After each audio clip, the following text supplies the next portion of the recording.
아멘. 오늘 말씀 마지막 내용. 내가 더 많이 수고하였으나 내가 한 것이 아니요 오직 나와 함께 하신 하나님의 은혜로라. 여러분의 고백이 되어졌으면 좋겠습니다. 우리 이번 주일 강단 말씀 제목 기억하시죠? 주 예수 그리스도의 은혜가 심령에 너희 심령에 있을지어다가 사실은 빌립보서 마지막 구절인데 어떻습니까? 은혜가 어디 있으세요? 입에만 있다. 입에만 있어도 잘 살아납니다. 사람 다 살아납니다. 네. 어디 있으실까요? 심령에. 너무 심령 구석에 처박혀 있는 건 아니겠죠? 오늘 제목은 하나님의 마음으로 이해되어지는 은혜입니다.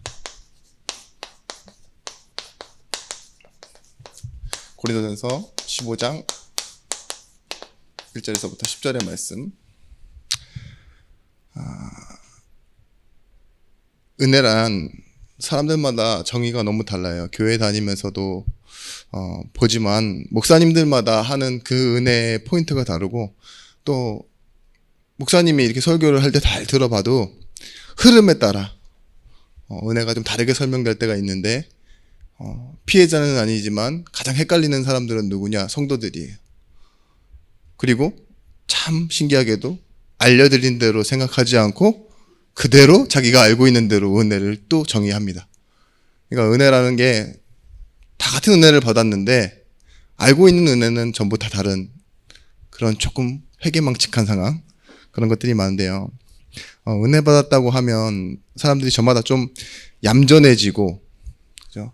좀 편안해지고, 내지는 감동이 있고, 그런 상황을 은혜 받았다라고 이렇게 생각하는 경우가 참 많이 있는 것 같아요. 그리고 문제는 아니지만 은혜 없으면서도, 그러니까 마음속에 우리가 은혜 받은, 그냥 구원으로 받은 은혜 말고요, 내가 현재 은혜를 전혀 생각하지 않고 기억하지 않으면서도 척을 해요. 척. 뭔가 이렇게 우리가 드라마를 봐서 알듯이 연기한다 그러죠. 은혜 받은 척, 은혜 있는 척. 나가면서도 이렇게 인사말로 인사를 잘 하시는 성격인 분들은 은혜 받았습니다 이러고 가잖아요. 제목도 기억 안 나는데. 그런 때가 많은데, 우리가 오늘 뭘 좀 보고자 하느냐. 여러분, 내가 점검되어져야 됩니다. 은혜는 뭐냐? 내가 하나님의 마음을 얼마나 알고 있는지 그거를 발견하는 점검이에요.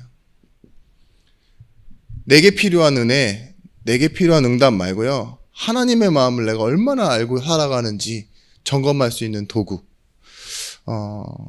아는 것과 누리는 것은 확실히 차이가 있습니다. 알고 있다고 은혜를 내가 이렇게 잘 누린다, 그럴 수도 없대요. 때때마다 하나님께서 주시는 거니까. 그런데 우리는 혼자 이렇게 외로우신 분도 있지만 대부분의 사람들이 만남에 지쳐서 살아갑니다. 그리고 대부분의 사람들은 만남을 축복으로 누리면서 살아갑니다. 그런데 이것이 시간이 지나면요, 우리도 잘 모르는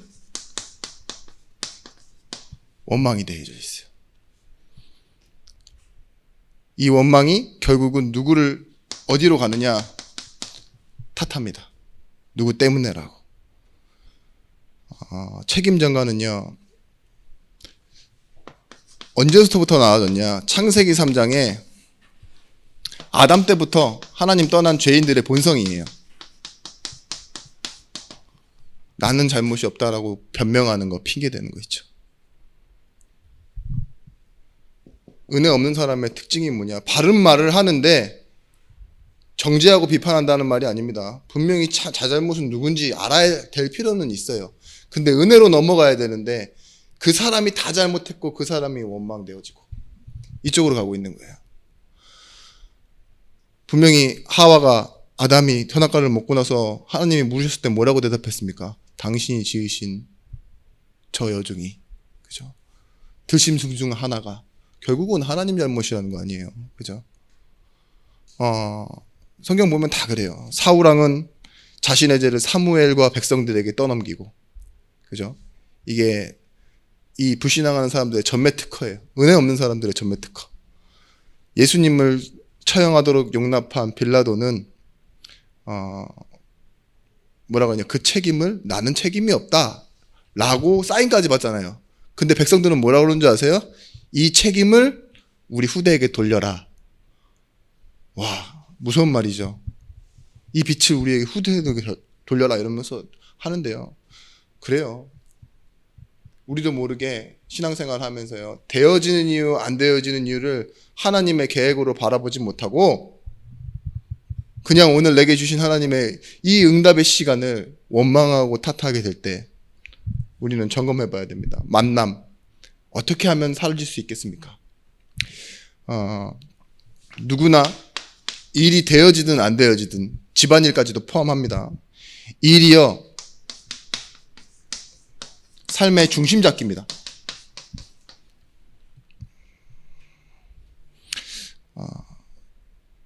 예배를 놓친 존재가 지금 불신자들은요, 이 일을 자신의 예배로 알고 살아가요.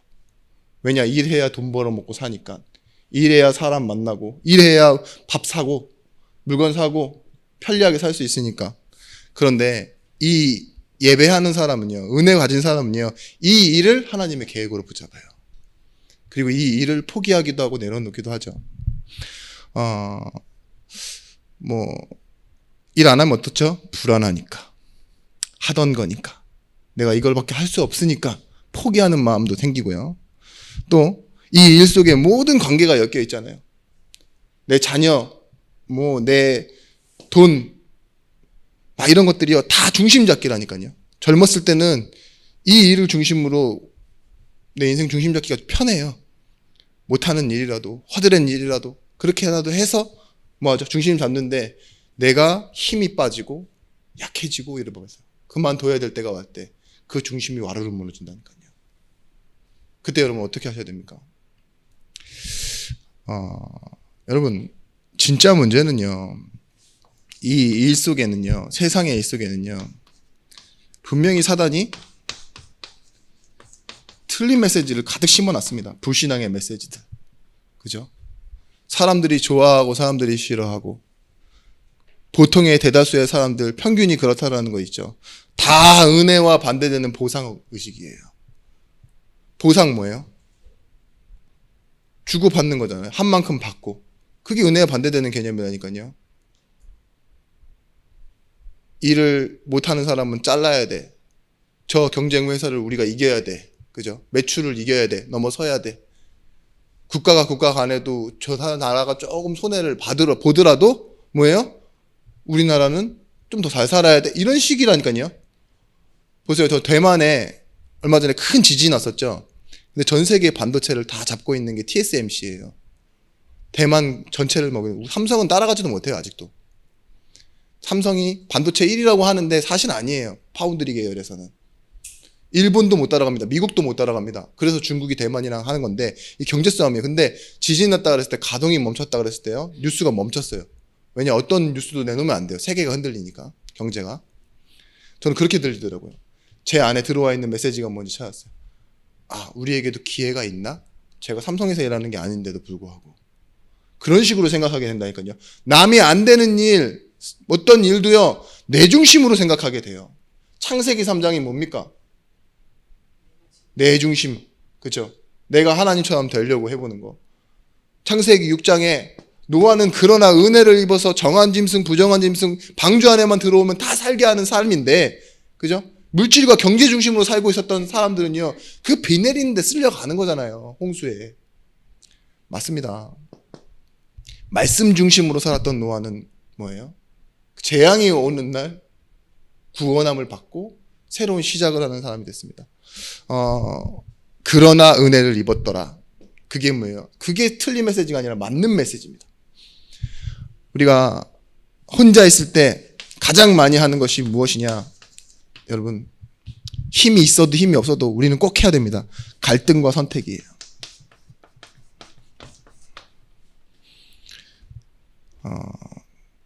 여러분, 이해관계에서 틀어지면요, 지금은 부모도 고소하는 시대입니다.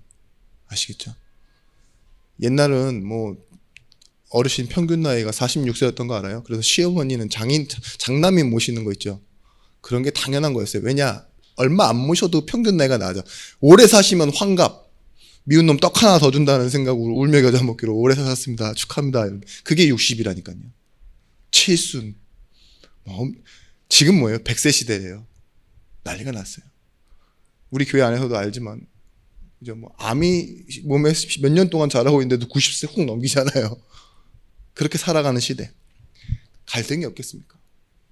내게 계속 손해가 와요.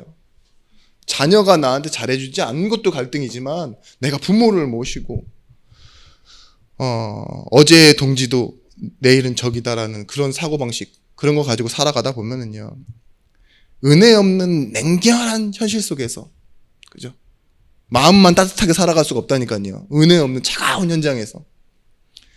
그런데 여기서 우리가 점검해야 될 지표가 뭐냐? 우리 예수 믿는 사람은요, 이 틀린 메시지와 이 갈등 가운데 이게 있는지 반드시 생각해 보세요. 찬양. 찬양 많이 하셔요.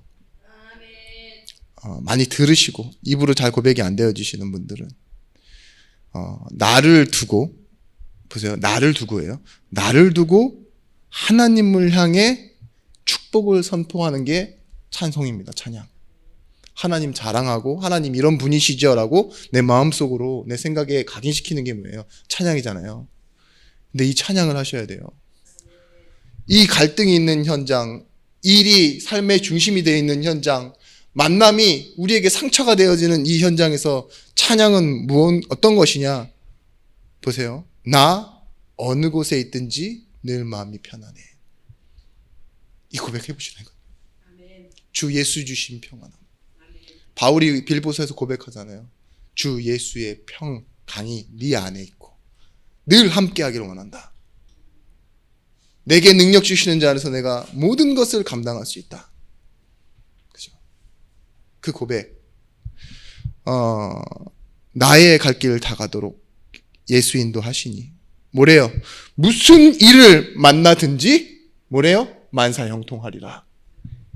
일에 있어서 일이 잘 되고 안 되고가 문제가 아니에요. 그 일이 하나님의 계획을 이루는 일로 바뀝니다. 내 영혼이 은총 입어 중환제진 벗고 보니 슬픔이 많은 이 세상이요. 맞아요. 슬픔이 많은 이 세상. 어디로 가고 있어요? 천국으로 화하도다. 그럼 나는 할렐루야 찬양하세요. 내 모든 죄 사함 받고 주 예수와 동행하니 뭐예요? 그 어디나 하늘나라. 제가 이렇게 말씀드렸잖아요. 계속 빌립보서 이제 마무리하면서 계속 우리가 말씀으로 은혜 받았던 내용이 뭐냐? 나는 사람들이 말하는 그 평균이 아니라 주 안에 있는 나라고. 근데 이 주 안에 있는 이 부족하고 연약해 보이는 내게 있는 것이 뭐냐? 주 예수 그리스도의 은혜. 내게 있는 건 내게 주노니라고 말했던 그 그리스도의 이름과 성령이 내 안에 있다고. 그래서 여러분 이 응답은요, 선택이 아니라 비교할 수 없는 절대적인 것 있죠. 성령. 그것을 믿으며 우리가 감당하는 거예요. 그래서 어떻게 하시면 되느냐? 첫 번째, 은혜를 가진 자는요, 당연히 하나님이 주신 은혜를 중심으로 살아가게 돼 있어요. 우리도 모르게 빌립보서 1장 6절에서부터 7절 말씀에 너희 속에 그 착한 일을 시작하신 이가 그리스도 예수의 날까지 이루어 가신다고 했어요. 모든 것은 과정이 되어지는 겁니다. 그죠? 이 일을 통해 하나님이 이루실 일이 생긴다고요. 말씀이 무엇입니까? 천지를 창조하신 하나님의 말씀. 이 말씀이 내 인생에 회복되어질 때요, 말씀 회복은 결국은 은혜 회복이에요. 하나님은 은혜를 주실 때 말씀으로 주시고 말씀을 주실 때 은혜로 받기 원하세요. 그래서 은혜의 말씀이 정답입니다. 모든 것이 변하는 것처럼 느껴지지만 변하지 않는 것 하나 있어요. 그게 뭐냐? 하나님의 말씀.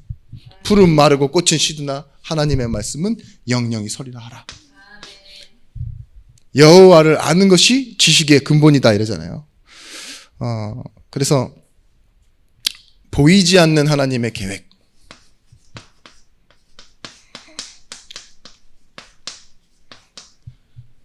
그렇지만 이 보이지 않는 하나님의 계획은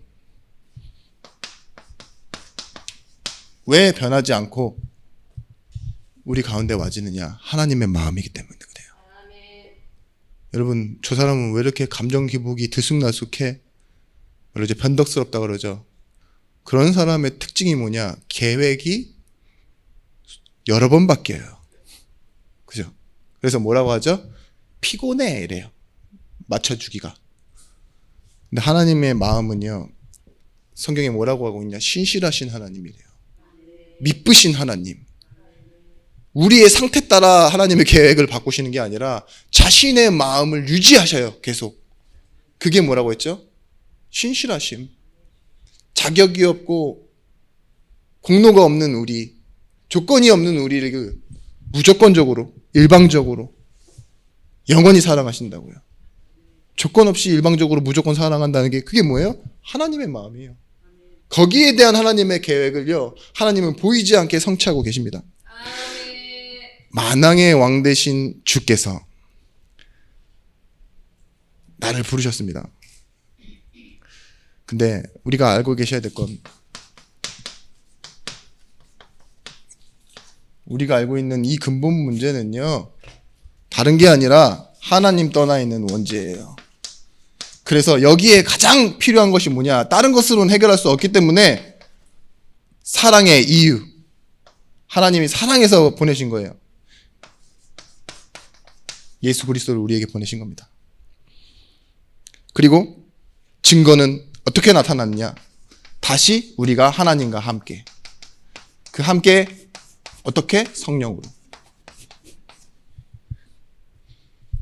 그래서 하나님은 근본 문제를 해결하셨고 한 가지 답으로 우리의 모든 문제를 해결하셨으며 뭐예요? 증거로 지금 우리와 다시 하나님과 함께하고 계신 거예요.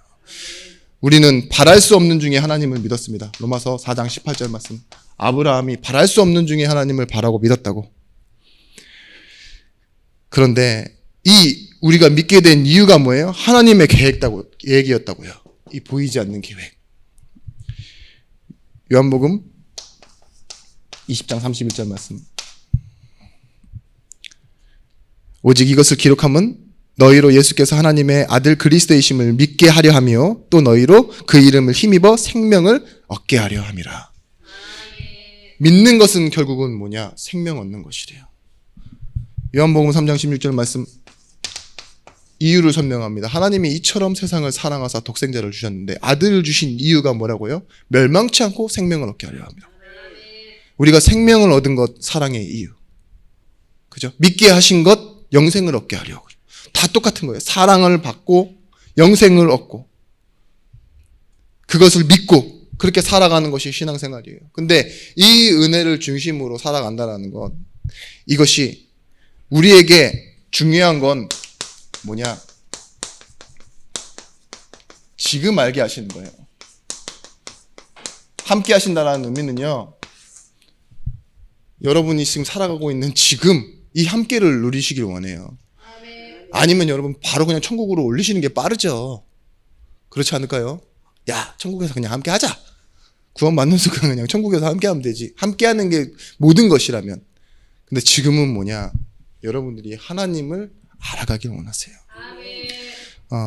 은혜가 없으면 하나님을 알 수가 없습니다. 그래서 은혜를 또 다른 말로 인지의 능력이라고 합니다.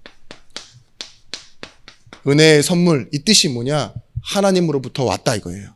하나님은 모든 것의 제1원인, 근본적 원인, 시작이라고 말씀드려요. 그래서요,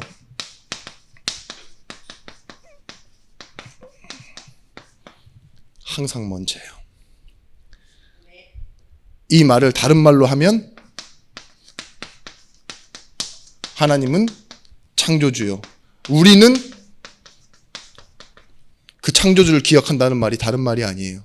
과학적으로, 역사적으로 하나님이 세상을 창조하셨다는 의미가 아니라 그 하나님이 지금 살아계시고 지금 세상에 나에게 역사하고 계신다라는 주권을 인정하는 거예요. 이 세상의 시간표와 이 모든 이 흐름이, 능력이 누구에게 있습니까? 하나님께. 세상을 만드신 하나님이 나를 하나님의 형상대로 만드시고, 그죠? 그 형상대로 만드신 우리가 죄를 지었더니 은혜를 주시어 구원하셨다. 이 사실을 나의 먼저로 만들어야 돼요. 나의 먼저는 뭡니까? 어디서 시작하는 거냐? 항상 여기서 시작하는 거예요. 보상과 공로와 거래로 살아가고, 누구 때문에로 말하고, 일중심으로 생각하고, 아니면은 갈등하다 더 좋은 거 선택하는 것이 아닌, 나는 죽었던 내가 하나님과 다시 살았고, 이 부르심으로 인해서 내 인생은 뭐예요? 이제는 하나님 중심으로 산다. 이렇게 말하는 겁니다. 여러분, 다윗이 그렇게 고백하죠. 감사함으로 그 문에 들어가며. 그게 뭐예요? 왕이 나를 부를 때 상 주시기 위해 나를 부르시는데 내가 어찌 기뻐하지 않으면서 갈 수 있느냐. 그죠? 이 다윗은 목동일 때 자신을 불러주신 하나님의 은혜를 기억해요. 도망 다니면서도 감사할 수밖에 없는 게 뭐예요? 주가 늘 함께 하시고 날 지키시니까. 그죠? 결국은 뭐예요? 원수의 목전에서도 상을 차려주시고 자신을 먹여주시며 지켜주시고 인도하여 주셨던 그 하나님의 사랑, 그 부르심이 모든 시작이 된 게 다윗의 시편입니다. 여호와는 뭐래요? 나의 목자시니. 거기서 시작하는 거예요. 나를 이끌어가는 건 내 선택과 내 갈등과 내 일이 아닙니다. 가족도 아닙니다. 하나님이 나의 목자 되십니다. 나에게 공로가 없는데도요, 맞아요. 내가 어떤 의지가 없어도요, 나의 먼저는요, 내 의지로 시작되어지는 건 내 열심으로 시작되는 게 아니라 내가 너를 원하여 택하여 부르셨다라는 것에 시작하고 예배로 나오시는 거예요. 오늘은 힘이 없어 안 되겠어요. 아유, 내가 좀 어느 정도 응답받아서 할게요. 아니에요. 그냥 오시면 돼요. 야, 목사님이 나 나오라고 한다. 나 허리가 아픈데 지금 비도 올라오는데. 아니에요. 하나님이 나를 불러주시는 거예요. 나 기분이 영 똥인데, 전문용어로 쉐시라고 그러죠. 쉐신데 그래도 뭐예요? 똥 씻고 나오시는 겁니다. 변명과 핑계로 살아가는 사람도 있어요. 사람에게는 원망과 탓을 하는데 자신에게는 변명과 핑계로 가득 차 있는 사람들의 특징이 뭐냐? 은혜가 없어요. 왜냐? 나에게만 소망을 두고 있으니까. 지금 하나님께서 알게 하시는 말씀의 은혜를 받고 하나님이 이런 나에게 은혜를 또 주시고자 한다는 걸 알면은요, 내 상태가 아닌 하나님의 말씀의 언약을 붙잡게 되어 있거든요. 그래서 뭐가 되느냐? 말씀을 은혜로 받는 사람은요, 회복이 돼요. 이 회복되어진 힘을 가지고 뭐 하느냐? 그 힘이 있어야지 회개가 되는 거예요. 회개는 뭡니까? 방향 전환, 돌이키다예요. 즉시 돌이키다. 원래의 방향을 찾아간다는 거예요. 그러니까 리포메이션, 개혁이 뭐죠? 원래 것을 회복한다 그러는 거잖아요. 마찬가지입니다. 방향에 대한 힘이 나와요. 지금 알게 하시는 거 있죠. 내가 틀린 걸음을 살았습니다. 그런데 말씀을 받으니 하나님이 원하시는 쪽으로 가겠습니다. 뭐예요? 내가 곧 그 길이요 진리요 생명이니. 그러면 주 예수 그리스도께 인도받는 게 내 삶이잖아요. 여러분, 고린도전서 10장 오늘 이 11절 말씀에 보시면, 그들에게 일어난 이런 일은 본보기가 되고 또한 말세를 만난 우리를 깨우기 위하여 기록되었느니라. 말씀이 뭐가 되느냐? 나의 본보기가 된대요.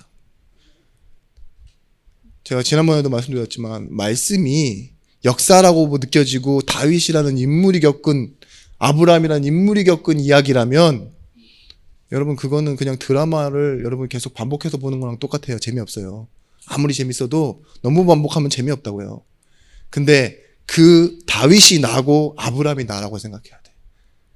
고멜이 나고 호세아 선지자가 예수님이라고 생각하는 것처럼 있죠. 내 얘기처럼. 예? 과부 얘기가 내 얘기고 나아만 장군 얘기가 나 얘기고 모든 얘기가 다 내 얘기로 들려야 되는데 본보기 거울이 된다고요. 바울이 초기에 고린도전서 15장 9절 말씀에 뭐라고 했냐. 고린도전서에서 에베소로 편지를 쓸 때 자신을 뭐라고 고백하느냐. 사도 중 작은 자라고 얘기해요. 사도 중 가장 작은 자. 바울의 중기예요. 이제 중간 정도 사역을 했을 때 에베소서 3장 8절 말씀에 나는 성도 중 작은 자. 표현을 그렇게 합니다. 모든 성도 중에 지극히 작은 자보다 더 작은 나에게 이 은혜를 주신 것은 측량할 수 없는 그리스도의 풍성함을 이방인에게 전하게 하시고, 성도 중에 가장 작은 자에게 은혜를 주신 이유가 뭐라고요? 이방인에게 복음을 전하게 하시려고. 바울의 이제 마지막이죠. 마지막 때 디모데전서 1장 15절 말씀. 이게 뭐냐? 미쁘다 모든 사람이 받을 만한 이 말이요 그리스도 예수께서 죄인을 구원하시려고 세상에 임하셨다 하였도다. 죄인 중에 내가 괴순이라. 바울이 가장 충만할 때 했던 말이 뭐냐? 내가 죄인이고 괴수라고 말해요. 여러분 참 신기한 게 뭔지 아세요? 은혜를 받은 사람 특징, 기독교를 뭐라고 하죠? 자기 부인의 종교라고 말해요. 나는 내가 아닙니다 라고 얘기하는 거 있죠.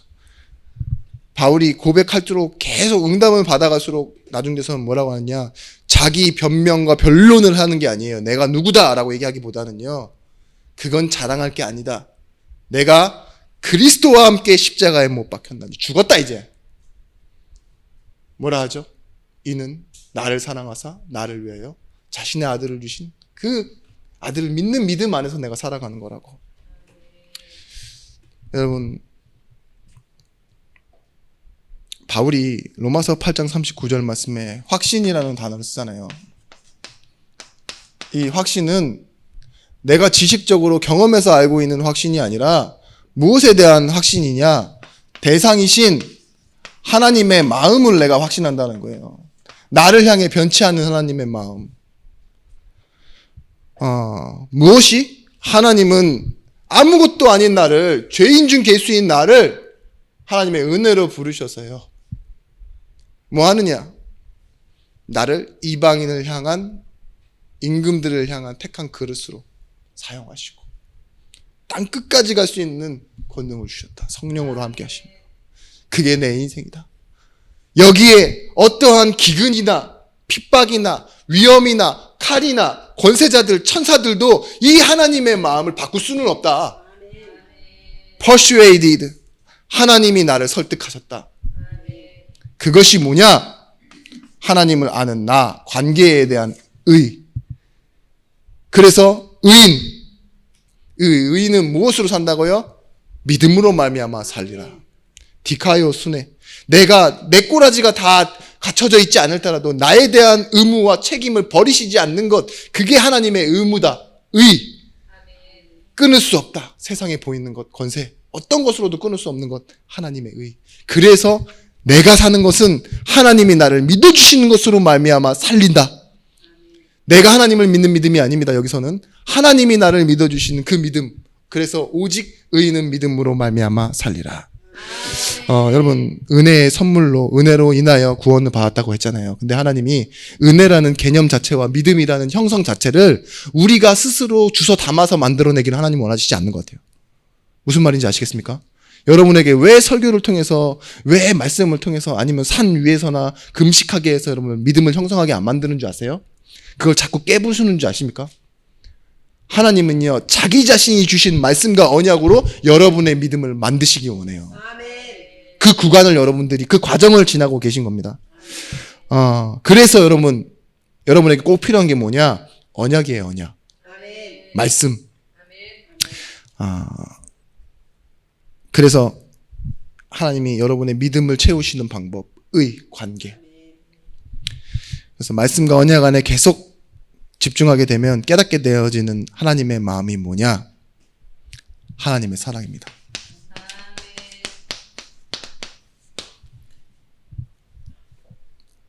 여러분, 사랑하셔야 돼요. 뭘 사랑하느냐? 먼저 하나님 사랑, 그리고 내 몸과 같이 이웃을 사랑하는데 나도 포함되는 겁니다. 이 사랑이 뭘 하느냐? 모든 것을 믿고 바라고 참고 견디느니라. 그렇게 돼요. 감당한다는 말이에요. 여러분, 이 사랑이기 때문에 계산이 없고 조건이 없다라는 말 믿으세요? 사랑하면 그렇게 돼요. 사랑은 계산이 없는 거예요. 조건이 없는 겁니다. 진짜 사랑이라면. 그죠?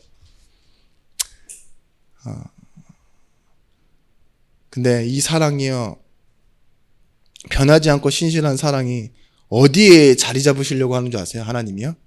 우리 안에 함께 하실 때? 주일 강단 말씀 힌트잖아요.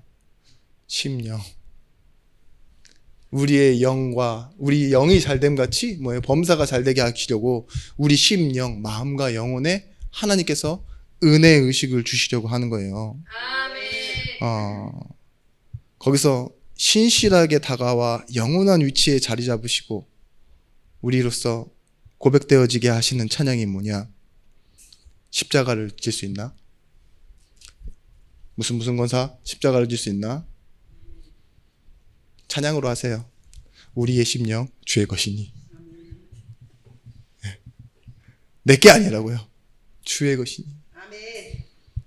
주님의 형상을 만드소서. 내가 나 만드는 게 아니라 주님의 형상을 주께서 만드소서.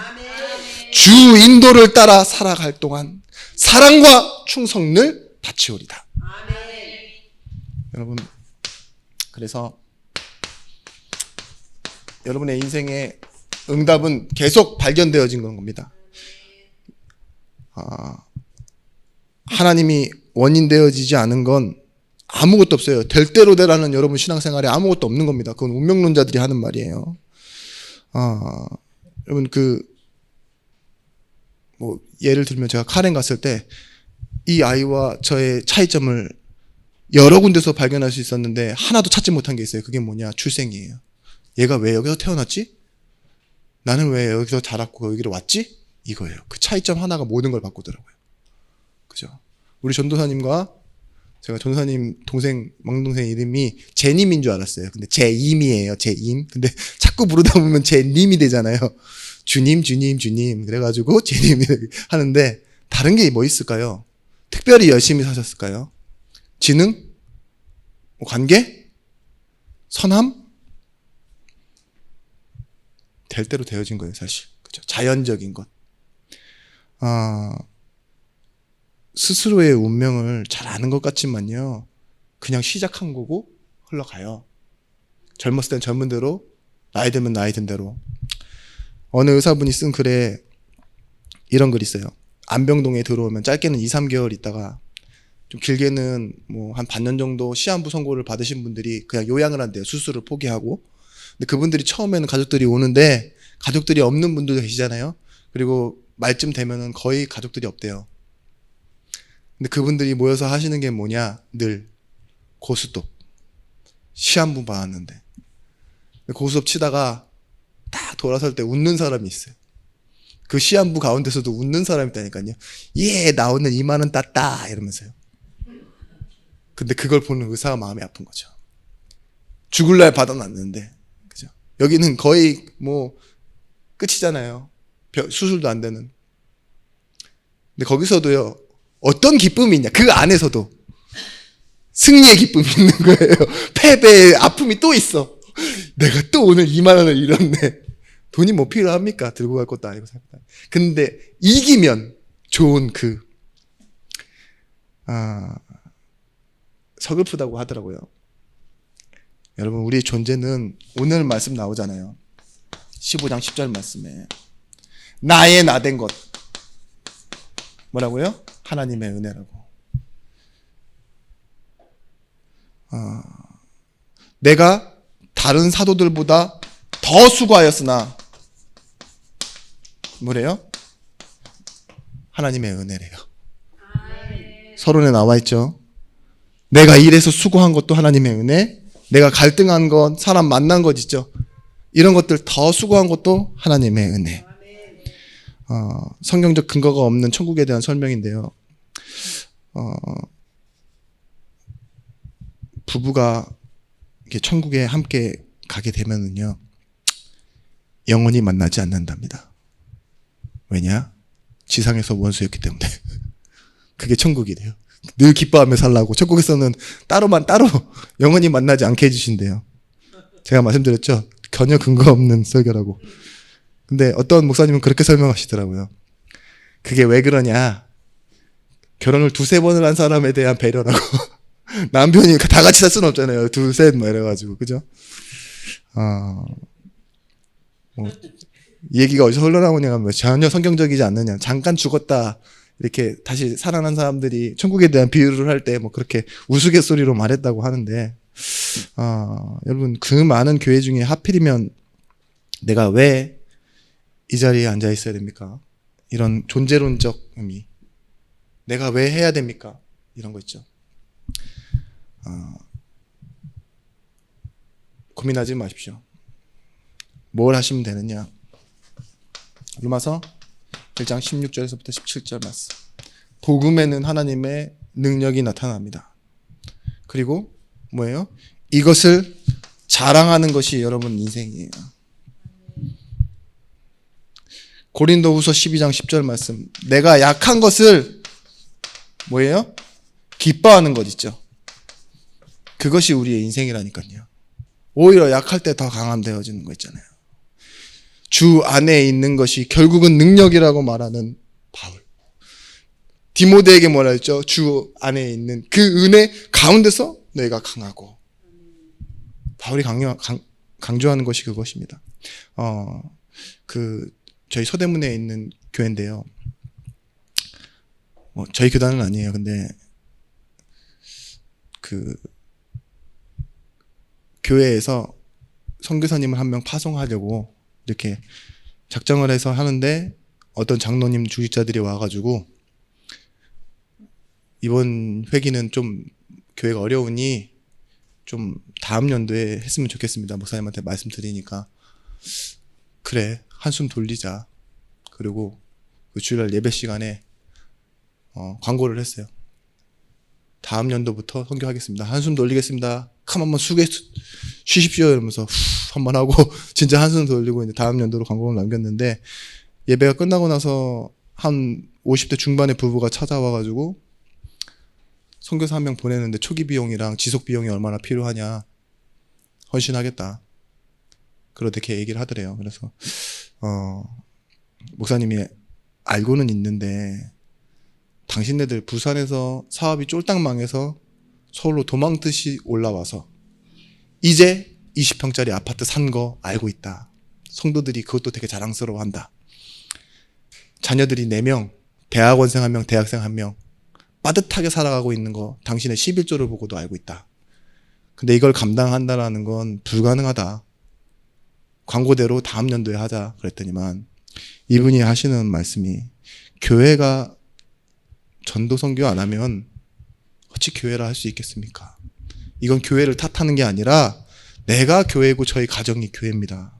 하나님 책임지십니다. 그렇게 얘기를 하면서 지상교회의 책임은 당연히 마땅히 수고하여 하나님의 일을 하는 겁니다. 이렇게 얘기를 했대요. 네, 목사님이 변론을 했죠. 당장 밥 3끼 생활비 어떻게 할래? 3끼 다 안 먹으면 됩니다. 그러면 자녀들은 학비 어떡할래? 장학금 받으면 됩니다. 장학금 받고 있냐? 아직 그 정도까지 공부는 잘 못합니다. 이러더라고요. 그럼 어떻게 할래? 휴학시키고 군대 보내면 됩니다. 딸이잖아. 그건 지가 알아서 하겠죠. 유모도 있어요. 딸인데. 그쵸. 근데 하겠다고 해서 목사님이 지혜롭게 그 얘기를 감춰두고 선교를 진행했어요. 근데 나중에 시간이 좀 지난 후에 권사회에서 알게 된 거죠. 그런 일이 있다라는 걸. 저 사람은 형편과 상황과 일로 선택으로 사는 게 아니라 주의 은혜로 수고하고 주의 은혜로 감당하겠노라 말하는데, 차이가 뭐냐? 자신을 은혜 받은 자로 인식하고 있다는 거예요. 마땅히 해야 할 일로 인식하고 있다는 것과, 우리는 여유가 될 때 해야겠다라고 있죠. 남들이 할 때 시작하겠다라고 생각하는 그 차이 있잖아요. 그런데 하나님이 은혜 받은 자에게 뭘 주셨냐? 자원하는 마음을 주시고, 그죠? 이 자원하는 마음이 뭐였냐? 하나님의 마음이잖아요. 너희 안에 이 마음을 품으라라는 마음은 낮아지라는 말이 아닙니다. 먼저 시작하는 마음이에요. 그 낮아지더라도 바꾸지 않는 하나님의 마음이라니까요. 본체를 포기해서라도 하나님 변치 않는 그 마음, 항상 먼저, 그 먼저가 나의 먼저가 되는 거. 우리 역시도 여러분 진짜 은혜 받으시기 바라요. 그냥 은혜 받아야지 해야지가 아닌, 이제 시작, 고백으로 시작하시면 돼요. 어떻게 하면 되느냐? 갈라디아 1장 11절에서부터 12절의 말씀에, 형제들아 내가 너희에게 알게 하노니 내가 전한 복음은 사람의 뜻을 따라 된 것이 아니요 이는 내가 사람에게서 받은 것도 아니요 배운 것도 아니요 오직 예수 그리스도의 계시로 말미암은 것이라. 믿음을 혈과 육으로 난 것이 아니라 하늘에 계신 내 아버지께서 주신 것이라고 했잖아요. 그게 은혜의식이에요. 내가 복음을 말할 때 여러분 자신감 있으셔야 돼요. 알아서 자신감이 아니라, 이는 내게서 있는 것이 아니라, 내 재산이 아니라 하나님으로부터 온 것. 금과 은이 너를 살게 하는 것이 아니라 내게 있는 것이지만 나사렛 예수 그리스도의 이름, 그것이 너를 이렇게 세운다. 그래서요, 우리는 창세기 48장 16절 말씀처럼 야곱이 모든 일을 겪고 난 후에 이렇게 얘기하죠. 축복할 때, 나를 모든 환난에서 건지신 여호와의 사자께서 이 아이들에게 복을 주시오며 이삭의 이로 내 이름과 내 조상의 아브라함, 이삭의 이름으로 칭하게 하시오며 이들이 세상에서 번식되게 하시기를 원하나이다. 야곱이요, 요셉 아들에게 손을 반대로 놓고 기도하면서요, 뭐라고 얘기하는 줄 아세요? 이 노인네가, 147년을 산 노인네가, 나를 모든 환난에서 건지신 여호와. 대단하죠? 그러면서 뭐라고 하죠? 이들이 복을 받을 때 내 아비 이삭, 내 할아버지 조상 아브라함, 이 여호와의 이름으로만 복을 받게 해달라고, 건지시고 보호해 주시라고 기도하는 축복의 기도입니다. 뭐죠? 그 근원지가 어디예요? 은혜 받게 해주시란 말이에요. 여러분, 이제는 진리가 결론입니다. 은혜 받은 사람은 여러 사람들의 말에 흔들리는 것이 아니라 하나님의 말씀, 진리의 결론을 항상 둡니다. 바울이 뭐라고 고백하냐? 내가 전한 복음을 내가 전하지 않으면 부득불 할 일이지만 만일 내가 복음을 전하지 않으면 저주를 받을 것이라. 사무엘은 이렇게 얘기합니다. 나는 너희를 위하여 기도 쉬는 죄를 여호와 앞에 결단코 범하지 아니하고. 이건 죄가 아니에요. 복음 전하지 않는 거나 기도하지 않는 건 죄가 아닌데, 은혜 의식을 가진 사람에게는 뭐예요? 하나님의 마음 가지고 이 성도들 앞에 살아가는 이 일에서 내가 감당해야 될 이 일은요, 사명인 거예요. 사명. 그래서 여러분, 이 시작이 사명되도록 가는 것이 뭐죠? 은혜. 여러분, 최고의 응답은 뭐냐? 하나님의 마음으로 여러분의 말씀이, 여러분의 인생이 부딪혀 오는 겁니다. 하나님과 소통하는, 진짜 감사하는, 진짜 기쁨 있는 성도님들이, 전도자들이 되시기를 기도합니다. 기도하겠습니다. 하나님, 우리가 살아온 모든 경험이 다르고 감각이 다르고 또한 문화가 다르지만 하나님의 은혜로 만났습니다. 그리고 성령으로 하나 되어지는 교회의 응답 속에 있습니다. 한 말씀을 듣고 한 성령의 인도를 받아 하나님이 원하시는 한 가지 사명, 복음 전하는 일에 쓰임받고자 하오니 하나님의 사랑과 은혜와 말씀으로 하나님의 언약으로 하나 되어지게 하여 주옵소서. 이제는 만왕의 왕이 되신 예수 그리스도의 크신 은혜와 독생자를 주신 하나님의 사랑과 성령 하나님의 감화 감동 내주로 충만 교통하심의 은총이 말씀 가지고 말씀 전하러 가는 우리 예준교회 모든 전도자들 머리 위에 이제로부터 영원토록 함께 있을지어다. 아멘.